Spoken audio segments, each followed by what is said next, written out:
and even with some of them thinking and considering this, my personal opinion is that it's a way too long time to construct it, 13, 15 years to educate people. By that time, decarbonization agenda would probably roll out, and you will have green sources, and you will not really need nuclear. But having said that, of course, some member states still build a nuclear power plant, most notably Eastern Europe. Poland is planning, Czech Republic, as you know.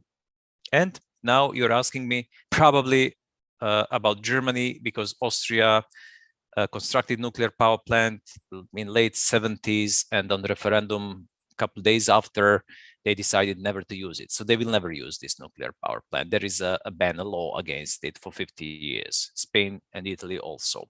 So the only country, and France will go nuclear for sure, especially with new Macron's government being a minority or a coalition one with Republicans who are very much pro-nuclear. I can expect that France will be the main pro-nuclear power. Now we are coming to the German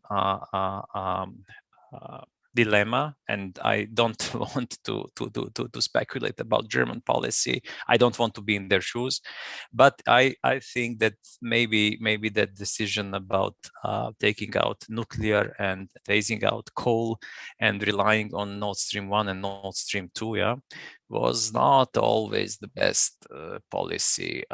But now, of course, I do not see, I hear people in Germany saying that all these nuclear experts, of course, people knew that this would be shut down in 2022. They found other jobs. So I'm not very optimistic that Germany would go nuclear again. Okay, thank you very much, Mr. Gruzicic. And the same question I address to Inna Antipova. What's your take on repercussions of switching back or reconnecting some old power supplies in suppliers in Europe? Well, first, I would like to say that indeed it's not really my piece of cake, so to say, as mostly... And not your cup of tea either. Exactly. Because being in natural gas industry, it is true that I'm more focused on natural gas and natural gas topics. So it is. I'm not sure that my opinion on this is really an expert one. From what I know, indeed, it is one of the measures that should be taken. But I would like to say that there is at least a long list of different measures that could be taken in parallel, and we remember that at the end of May, if I'm not mistaken, the European Commission adopted Repower EU plan, and there is plenty of measures that should be taken in order to first switch to non-Russian gas supplies, but also in parallel to increase the energy efficiency, to increase use of renewable sources of energy, and for example, to increase production of biomethane and so on. So and I would completely agree with the idea that all those actions should be taken in parallel, and only taking these actions in parallel could lead to a good result, because it is impossible to do just one thing, and the situation is really very serious and very tight, and only full coordination between all EU members first, and between all the industries, power sector and gas sector, nuclear power and renewables and energy efficiency. Only those coordinated actions could lead to a good result. Once again, thank you both for being so honest, and to Ms. Antipova in particular for clearly defining the limits of her competence. which only adds more value to your thoughts where you are a expert.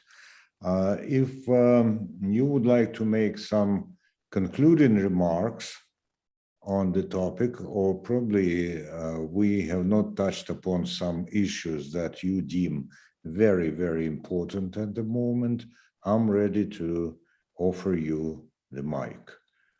Inna or Predrag, who wants to sum up what we've been able to discuss so far?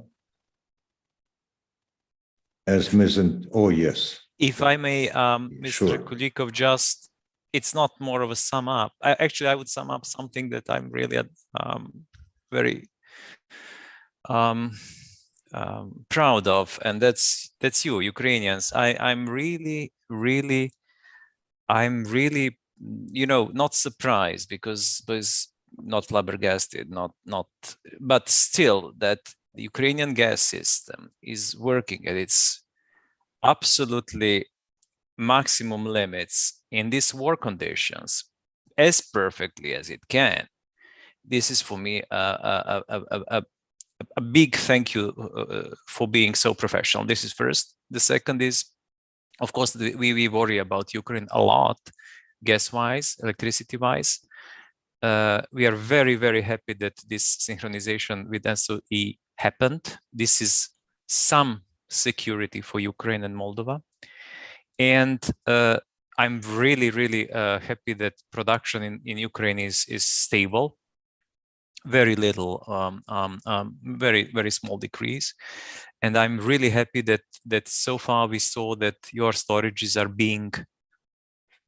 being actually filled up, and that you will have this winter season. I don't still know the consumption in Ukraine, how it will look like.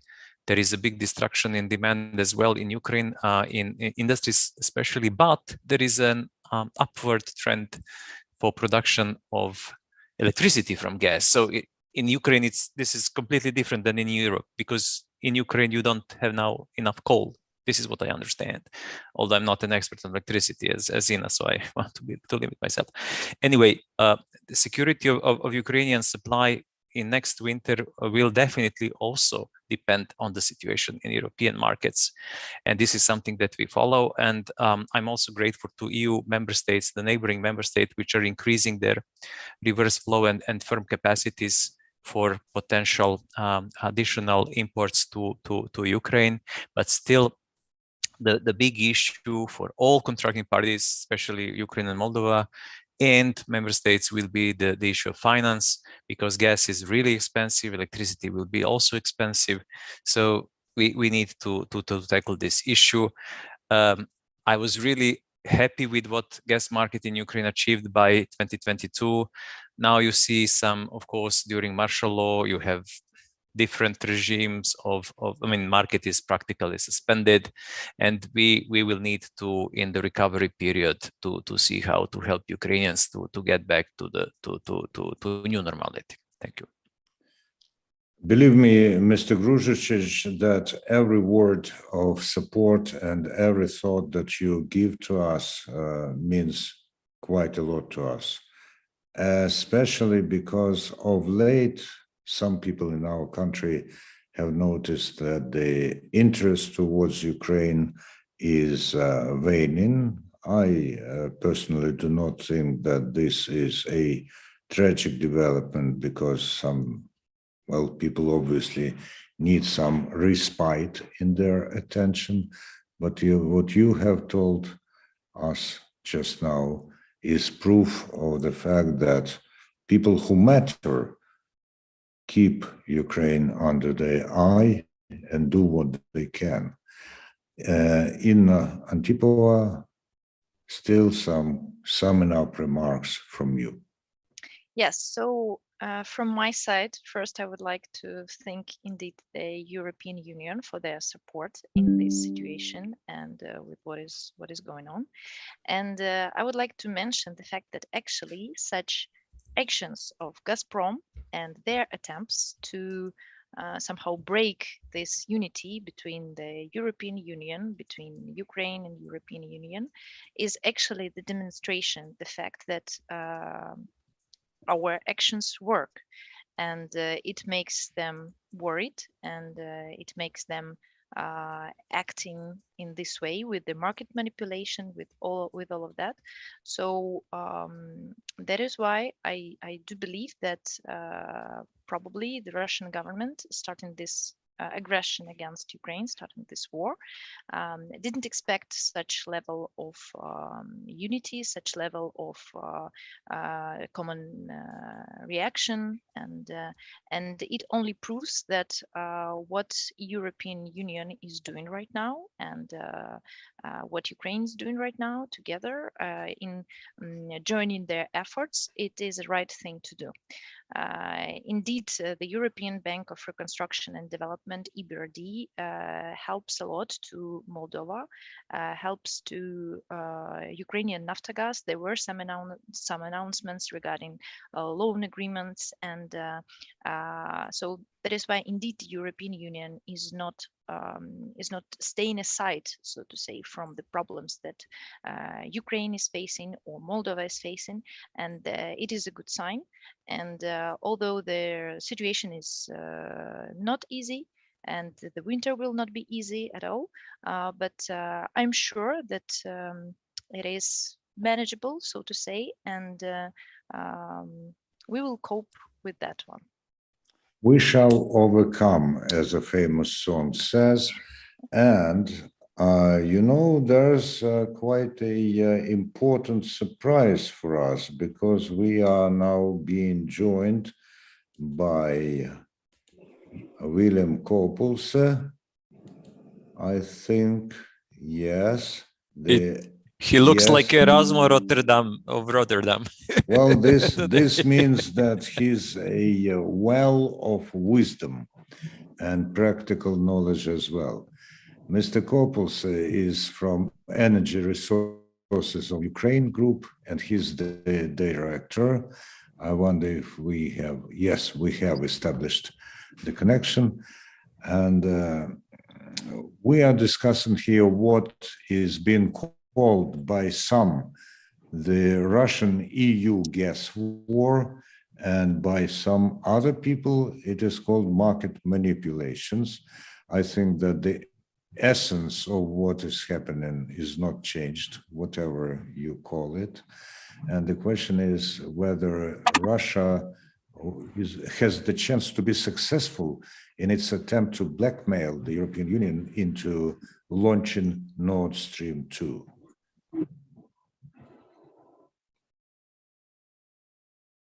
Mr. Kopels, what's your opinion on this?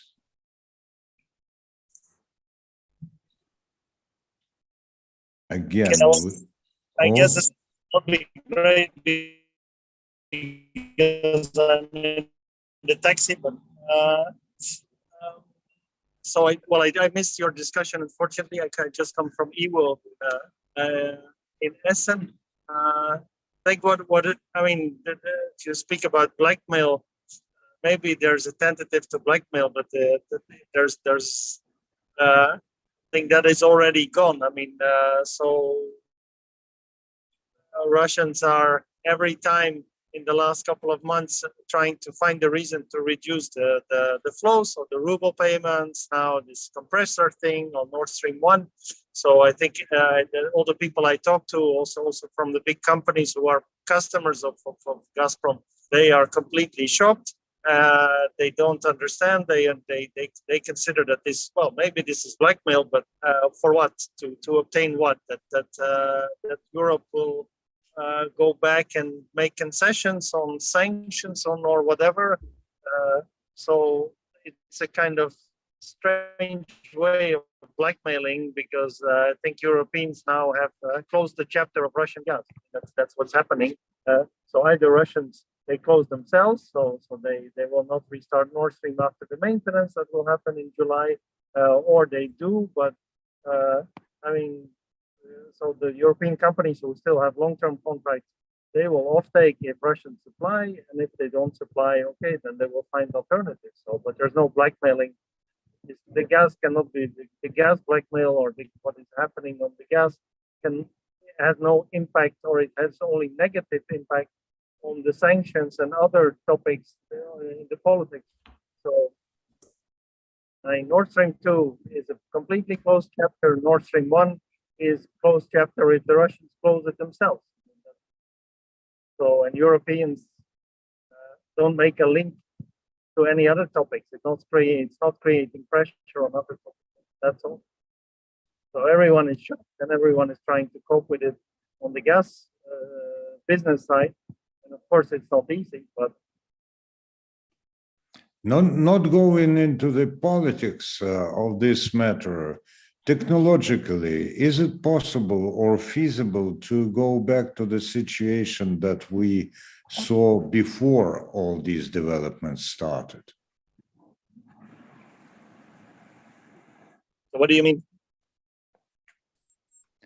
I mean that after the gas supplies were cut, after there's a need to reconnect some of the old styled producers of energy, like oil and coal stations. When the head of the International Energy Association says that plans will be scrapped to decommission some of the nuclear stations, is it possible that we'll be back on track of decarbonization and other related processes soon?